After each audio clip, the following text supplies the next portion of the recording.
do target men specifically in their 20s and 30s, and it's even more specific. We target the everyday, average, beer-drinking, McDonald's-eating American dude. That's who we go after because that's the most unchurched group of people in America. Yeah. Less than 10% of that group is actually going to church on the average weekend in America. And we target them specifically because, according to research, if you reach a man in a household, you're 85% likely to reach the rest of the family. And if you reach a woman in a household, you're only 15% likely to reach the rest of the family. And you know it's true, you look around churches all across America and the moms are coming to church and dad's staying at home, and what happens to the kids? They all stay home too. And that's not saying anything negative about women at all. It's just there's something in the way that God wired men that if they decide to follow Jesus, most of the time they influence the rest of the family to do as well.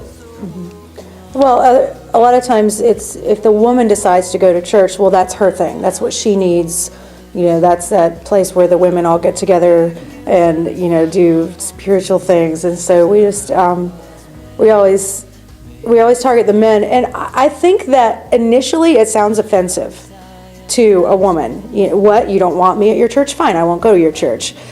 But when you explain the reason behind it, any woman who has a man in her life understands that she would like him to come as well.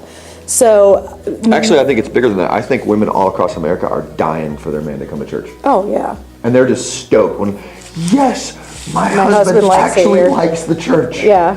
Yeah. Yeah. When guys come, what is typically the thing they're most surprised by?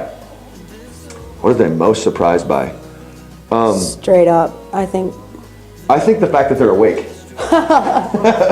What have you noticed that the men coming to your church, what do they struggle with the most in relation to their families? Are there any commonalities of struggle, or is it just all over the map?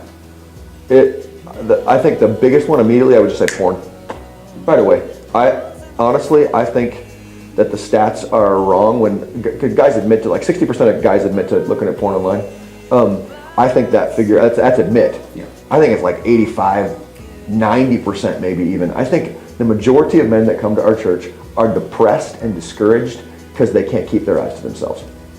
And they just need to be encouraged that they can be a man of God, that they can kick that, they can keep their eyes on their wife, that they can love their wife well. And what happens is when you start to see that part of their life, they start to conquer that, their self-respect goes way up.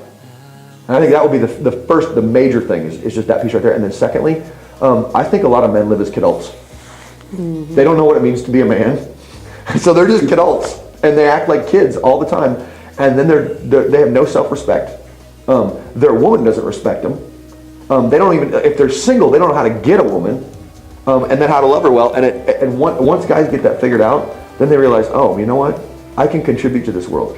Yeah. I have strength. God's designed me as a man of God to change the world, and I can do this. Mm-hmm. And when their self-respect goes up, that's what a guy hungers most for. He hungers for self-respect.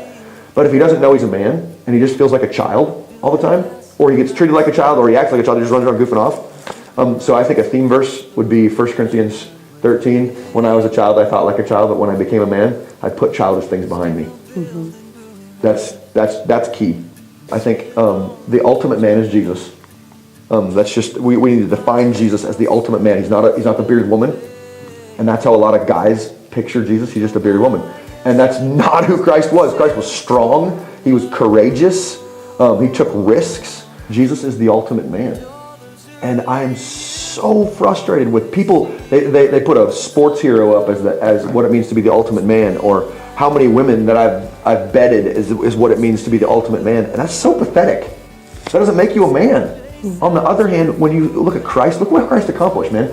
2,000 years after Christ, people are still running to him across the world. That is the ultimate definition of what it means to be a man, what it means to change the world. And if dudes would see that, if I could just be like Jesus, not to just be loving, and because the view of Christ they have is like Jesus is going to give me a lollipop and everything's forgiven. And that's not the view of Christ that I see. I see this, Christ made a whip of cords, walked into the temple, beat the snot out of everybody in it, and said, my house will be called a house of prayer. That's courage. And if people would see that version of Christ, and I think that's awesome. Jesus walked on water in a storm. He didn't walk on the water when it was calm. That's risk-taking.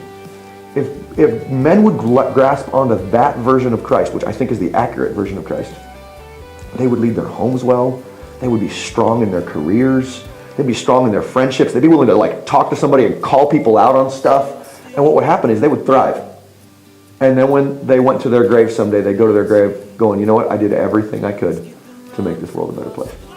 I lived like Jesus. Oh, there goes gravity. Oh, there goes gravity. Choke. He's so mad, but he won't give up.